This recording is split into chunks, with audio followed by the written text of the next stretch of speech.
নবী আপনি বলেন, আমি যে দিন নিয়ে এসেছি আমার দিনের ব্যাপারে তোমাদের কারো যদি কোনো সন্দেহ থাকে। আমাদের নবীকে আল্লাহ বলতেছেন, নবী আপনি বলেন, আমি যে দিন নিয়ে এসেছি এই দিনের ব্যাপারে তোমাদের যদি কারো কোনো সন্দেহ থাকে তাহলে শুনে রাখো, ফালা আ'বুদুল্লাযীনা তা'বুদুনা মিন দুনিল্লাহ, আল্লাহ ছাড়া যাদের ইবাদত তোমরা করো আমি তাদের ইবাদত করি না। নবীর ঘোষণা, আল্লাহ ছাড়া তোমরা যাদের ইবাদত করো আমি তাদের ইবাদত করি না। এটা আমাদেরও ঘোষণা, আল্লাহ ছাড়া পৃথিবীর যে যার ইবাদত করে আমরা তাদের ইবাদত করি না, আমরা শুধু একজনের ইবাদত করি। নবী শেষে কি বলে দেখেন, ওয়ালাকিন আ'বুদুল্লাহাল্লাযী ইয়াতাওয়াফাকুম, আমি ইবাদত করি ওই আল্লাহর যে আল্লাহ তোমাদেরকে মৃত্যু দিবেন। আমাদেরকে মৃত্যু দেয় আল্লাহ, এটা তো আমাদের আকীদা আছেই। তোমরা যারা আল্লাহকে মানো না এই তোমাদেরকেও মৃত্যু দিবে যে আল্লাহ, আমি মুহাম্মদ সাল্লাল্লাহু আলাইহি সাল্লাম ওই আল্লাহর ইবাদত করি। এরপরে নবীজি আল্লাহ শিখিয়ে দিচ্ছেন, নবী আপনি বলেন, ওয়া উমিরতু আন আকুনা মিনাল মুমিনিন, আমাকে আদেশ করা হয়েছে আমি যেন ঈমানদারদের অন্তর্ভুক্ত হই।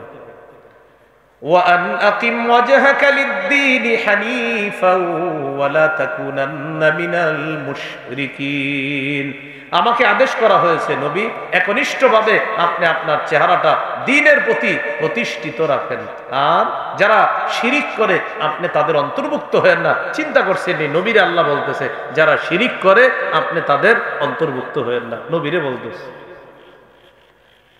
এরপরে আল্লাহ বলেন, ওয়ালা তাদউ মিন দুনিল্লাহি মা লা ইয়ানফাউকা ওয়া লা ইয়াদুররুক, আল্লাহ ছাড়া আপনি এমন কাউকে ডাকবেন না যে আপনার উপকার করতে পারে না, ক্ষতি করতে পারে না।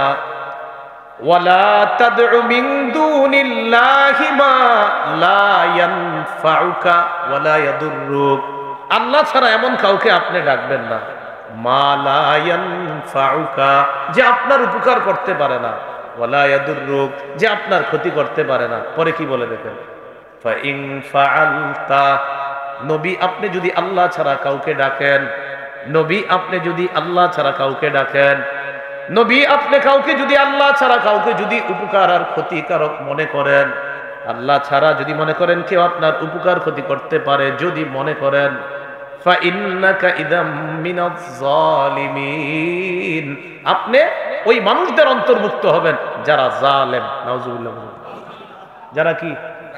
আল্লাহ নবীরে বলতেছে, নবী আপনি যদি আমি আল্লাহ ছাড়া কাউকে ডাকেন মনে করেন যে উপকার ক্ষতি করতে পারে, তো মনে রাখবেন আপনি তাদের অন্তর্ভুক্ত হবেন যারা জালেম। এই গেল 19 নম্বর পৃষ্ঠা 11 পারা। এবার 20 নম্বর পৃষ্ঠায় শুরুতে আল্লাহ বলেন, ওয়া ইয়ামসাসকাল্লাহু বিদুররিন ফালা কাশিফা লাহু ইল্লা হু, নবী আল্লাহ যদি আপনার কোনো ক্ষতি করার ইচ্ছা করেন, ফালা কাশিফা লাহু ইল্লা হু, আল্লাহ ছাড়া আপনার এই ক্ষতি কেউ দূর করতে পারবে না। আল্লাহ যদি আপনার ক্ষতি করার ইচ্ছা করেন, আল্লাহ ছাড়া এই ক্ষতি কেউ দূর করতে পারবে না। ওয়া ইয়ুরিদকা বিখাইরিন ফালা রাদ্দা লিফাদলি, আল্লাহ যদি আপনার উপকার করার ইচ্ছা করেন তাহলে আল্লাহর অনুগ্রহ কেউ প্রতিহত করতে পারবে না, আটকাইতে পারবে না। আল্লাহ ক্ষতি করার ইচ্ছা করলে এই ক্ষতি কেউ দূর করতে পারবে না আল্লাহ ছাড়া। আল্লাহ যদি উপকার করার ইচ্ছা করেন তো আল্লাহর অনুগ্রহ কেউ আটকাইতে পারবে না। ইউসিবু বিহি মান ইয়াশাউ মিন ইবাদি, ইউসিবু বিহি, এখানে বিহি দ্বারা উদ্দেশ্য হলো আল্লাহর অনুগ্রহ। আল্লাহর অনুগ্রহ আল্লাহ তার বান্দাদের মধ্য থেকে যাকে ইচ্ছা তাকে আল্লাহ দান করে। ওয়া হুয়াল গফুরুর রহিম, তিনি ক্ষমাশীল, তিনি দয়ালু। আয়াতগুলা বুঝে থাকলে বলেন তো, উপকার ক্ষতি করার এই সমস্ত বিষয়ের ক্ষমতা একমাত্র কার? আমাদের নবীকে বলতেছে আপনি মুমিনদের অন্তর্ভুক্ত হন, এই আদেশ আপনাকে করলাম। আমাদের নবীকে আল্লাহ বলতেছে হাবিব আপনি তাদের অন্তর্ভুক্ত হয়েন না যারা শিরিক করে। আমাদের নবীকে আল্লাহ বলতেছে হাবিব আমারে ছাড়া যদি আপনি কাউকে উপকার ক্ষতি করার জন্য আপনি ডাকেন তাহলে কিন্তু আপনি তাদের অন্তর্ভুক্ত হবেন যারা জালেম। কারে বলতেছে? নবীরে। আসলে এগুলা আল্লাহ নবীরে বইলা আমাদেরকে বলতেছে। আমাদের কাদেরকে বলতেছে? আমাদেরকে বলতেছে যে সাবধান, এগুলা করবা না। আল্লাহ আমাদেরকে শিরিক থেকে হেফাজত করেন। এইগুলো 11 পারার 19-20 নম্বর পৃষ্ঠা সূরা ইউনূসের 104 থেকে 108 নম্বর আয়াত। এবার চলেন আমরা সূরা ইউসুফে চলে যাই, 37 থেকে 40 নম্বর আয়াত। ইউসুফ নবীর বক্তব্য আল্লাহ 12 পারার 18 পৃষ্ঠার শেষ 19 পৃষ্ঠার শুরুতে আল্লাহ আলোচনা করছেন। আল্লাহ তাআলা বলেন, ইন্নী তারাকতু মিল্লাতা কওমিন লা ইউমিনুনা বিল্লাহি ওয়া হুম বিল আখিরাতি হুম কাফিরুন। আমি পরিত্যাগ করলাম মিল্লাতা কওমিন, ওই সম্প্রদায়ের ধর্ম, লা ইউমিনুনা বিল্লাহ, যারা আল্লাহকে বিশ্বাস করে না, ওয়া হুম বিল আখিরাতি হুম কাফিরুন, যারা আখিরাতকে অস্বীকার করে, তাদের ধর্ম আমি প্রত্যাখ্যান করলাম। এটা আমারও বক্তব্য, এটা আপনাদেরও বক্তব্য যে আমরা ওই ধর্ম প্রত্যাখ্যান করলাম, যে ধর্ম আল্লাহ বিশ্বাস করে না, যেই ধর্ম আখিরাত বিশ্বাস করে না, ওই সম্প্রদায়ের ধর্ম আমরা প্রত্যাখ্যান করি। কারণ আমাদের বিশ্বাস আল্লাহ আছে, আখিরাত আছে। আমাদের বিশ্বাস কি আছে? এটা আবার 19 নম্বর পৃষ্ঠার শুরুতেই বলতেছে, واتبعت ملة آبائي إبراهيم وإسحاق ويعقوب। ইউসুফ নবী বলতেছে, আমি আমার বাপ দাদা ইব্রাহিম, ইসহাক, ইয়াকুবের অনুসরণ করি, তাদের ধর্মের অনুসরণ করি, কারণ তাদের ধর্ম তাওহীদের ধর্ম। এজন্য একটা কথা মনে রাখবেন, বলেন দ্বীনে তাওহীদ সকল যুগের, বলেন সত্য দিন। আবার দ্বীনে তাওহীদ সকল যুগের সত্য দিন।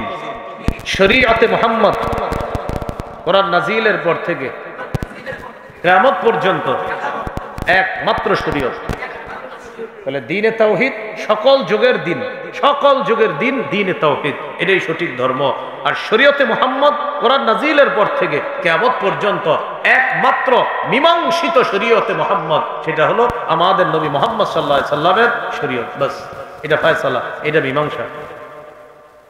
এই কথাটা আল্লাহ সূরা হুদের মধ্যে বলছে। সব নবীর দাওয়াত ছিল কি? ক্বালা ইয়া কওমি ইবুদুল্লাহা মা লাকুম মিন ইলাহিন গায়রু, হে আমার সম্প্রদায়, তোমরা আল্লাহর ইবাদত করো, তিনি ছাড়া তোমাদের কোনো ইলাহ নাই। সূরা হুদের 26 নম্বর আয়াতে আল্লাহ বলেন, আল্লাহ তা'বুদু ইল্লাল্লাহ, তোমরা আল্লাহ ছাড়া আর কারো ইবাদত করো না। এটা সব নবীদের দাওয়াত ছিল। আল্লাহ আমাদেরকে তাওহীদের উপর প্রতিষ্ঠিত থেকে আমরা যেন মরতে পারি, আল্লাহ তৌফিক দান করেন। কথাগুলো কি মনে থাকবে ইনশাআল্লাহ? হাদিসে কুদসি সহিহ মুসলিমের বর্ণনা, আল্লাহ পাক রব্বুল আলামিন বলেন, ইন্নী খালাকতু ইবাদি হুনাফা কুল্লাহুম ফাআতাতহুমুশ শায়াতিন ফাজতালাতহুম আন দীনিহিম ওয়া হাররাবাত আলাইহিম মা আহলালতু লাহুম ওয়া আমারাতহুম আন ইউশরিকু বি মা লাম উনজিল বিহি সুলতানা। আমি যত মানুষ বানাইছি, সৃষ্টি করছি, আমার সব বান্দাদেরকে তাওহীদের উপর সৃষ্টি করছি। কিসের উপর? আল্লাহ সবাইরে তাওহীদের উপর সৃষ্টি করছে। ইবলিস তাদের কাছে আইসা তাদেরকে তাদের ধর্ম থেকে দূরে সরাইয়া দিছে। সরানোর পর ইবলিস তাদেরকে আদেশ করছে তারা যেন আমি আল্লাহর সাথে শিরিক করি। এই ইবলিস কি করছে? ওই মানুষগুলাকে আমি আল্লাহর সাথে শিরিক করাইছে কে? ইবলিস। মূলত মানুষে আল্লাহ বানাইছে কিসের উপর? তাওহীদের উপর। ইবলিস আইসা তাদেরকে দূরে সরাইয়া দিছে আর আল্লাহর সাথে শিরিকের আদেশ করছে। আল্লাহ আমাদেরকে শিরিক থেকে হেফাজত করেন, শিরিকের চিন্তা থেকে হেফাজত করেন। আমার সাথে বলেন, বলেন শিরিক করব না, শিরিকের সমর্থন করব না, শিরিকের উৎসবকে শুভেচ্ছা জানাবো না। আবার শিরিক করব না, শিরিকের সমর্থন করব না, শিরকের উৎসবকে শুভেচ্ছা জানাবো না। বলেন অন্য ধর্মের ইবাদত, প্রার্থনা, উপাসনা তাদের ধর্মীয় ব্যাপার, তাদেরকে নিরাপত্তা দেওয়া মুসলিমদেরও দায়িত্ব। তবে শিরিকের সমর্থন কোনোভাবেই করা যাবে না। ব্যাস মনে রাখতে হবে। ইমান হেফাজতের জন্য দরজা বন্ধ করে যদি থাকতে হয়, বসে থাকেন, ঘরে বসে থাকেন। যে হুজুর বাহিরে গেলে একটু ঝামেলা হয়, অমুকে অমুকে এটা এটা বলে, আপনি ঘরে বসে থাকেন। যেহেতু বাহিরে গেলে আপনার ইমান নিয়ে ঝামেলা, ঘরে বসে থাকেন। হুজুর ঘরেও আমি টিকতে পারতেছি না, ঘরের ভিতরে আন্ডারগ্রাউন্ড বানান, উনি গিয়ে বসে থাকেন ইমান নিয়ে। কেন? আমার সাথে বলেন, বলেন উদারতা ভালো, বলেন সবাই বলেন উদারতা ভালো। তবে উদারতার নামে আদর্শ বিসর্জন দেওয়া যাবে না। আবার উদারতা ভালো, উদারতার নামে আদর্শ বিসর্জন দেওয়া যাবে না। আমরা আদর্শের উপর অটল থেকে এদেশে ইসলাম প্রতিষ্ঠার চেষ্টা করব। 50 বছর 100 বছর লাগুক, তারপরেও আদর্শ বিসর্জন দিব না। কি কথা বুঝে আসছে? ইসলাম প্রতিষ্ঠার চেষ্টা চালাবো। হুজুর কবে? আর আমি পারি না, আমার সন্তান করবে। হুজুর আমার সন্তান যদি না পারে আমার নাতি নাতনি করবে, ওরা যদি না পারে ওদের নাতি নাতনিরা করবে। হুজুর কবে হবে? উত্তর হলো মুসলমানদের পৃথিবীতে হারানোর কিছু নাই। মুসলমান যা করে আল্লাহর জন্য করে। পেলাম আলহামদুলিল্লাহ, পাই না তাও সমস্যা নেই, কিয়ামতে নিশ্চিত পেয়ে যাবো ইনশাআল্লাহ। কি শিখলাম? মুসলমানদের হারানোর কিছু নেই, মুসলমানদের হারানোর কিছু নেই। মুসলমান শুধু চেষ্টা করবে। হ্যাঁ, দুনিয়াতে ঈমান হারানো যাবে না। কি হারানো যাবে না? আপনাদেরকে মহব্বতে একটা আবদার রেখে গেলাম। আপনি যদি পারেন যে হুজুর কিছু বলতে গেলেই তো ঝামেলা, শিরকি কথা বইলা ফেলতে পারি বা কোনো শিরকের সমর্থন হয়ে যেতে পারে, আপনি চুপ থাকেন। হুজুর চুপ থাকলে অনেকে ঝামেলা করতে পারে, আপনি এড়ায়া চলেন, ওদের থেকে পালায়া চলেন, কোথাও চলে যান আপনি, যেন আপনি শিরিকের পক্ষে কোনো কথা বলতে না হয়। প্রয়োজনে আপনি পালায়া থাকেন, আদর্শ বিসর্জন দিয়েন না। হাতে পায়ে ধরে বলছি আপনি। আল্লাহ আমাদেরকে বুঝার তৌফিক দান করেন। এবার একটু বলেন আমার সাথে, বলেন কিতমির। আবার কিতমির অর্থ খেজুরের বিচির উপরের আবরণ। অনেক মোটা, তাই না? মোটা। খেজুরের বিচির আবরণ কত পাতলা? অনেক পাতলা। বলেন কত পাতলা? এবার বলেন কিতমির অর্থ কি বলেন তো আপনারা? খেজুরের বিচির উপরের আবরণ। এবার আয়াত শুনুন। 22 নম্বর পারা 15 নম্বর পৃষ্ঠা। 22 পারা 15 নম্বর পৃষ্ঠা, সূরা ফাতিরের 13-14 নম্বর আয়াতে আল্লাহ বলেন, যালিকুমুল্লাহু রাব্বুকুম, তিনি আল্লাহ তোমাদের রব। লাহুল মুলকু, রাজত্ব তার। বলেন রাজত্ব কার? আল্লাহ বলেন রাজত্ব তার।